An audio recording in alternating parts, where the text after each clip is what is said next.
निज़ाम कायनात पर गौर करें तो हर चीज़ में एक तरतीब, आहंग, सलीका और पाबंदी मौजूद है। सूरज वक्त पर तलू व ग़ुरूब होता है, मौसम वक्त पर आते और बदलते हैं, दरख्त वक्त पर फल लाते हैं, फसलें वक्त पर उगती और कटती हैं, मुर्गाने सहर के चहचहे वक्त के पाबंद हैं, चांद वक्त पर निकलता और किरणें बखेरता है।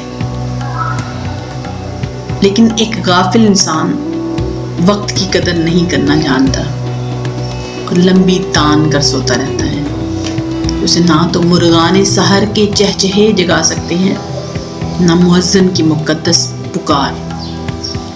उसे ये मालूम नहीं कि ज़िंदगी नज़्म, बाकायदगी, सलीके, आहंग और तरतीब का नाम है। जो इंसान बेकार रहता है उसे सोचें परेशान करती हैं, उसकी मासूमियत ख़त्म हो जाती है। बेकारी और बेकायदगी मंशाए फितरत के खिलाफ है।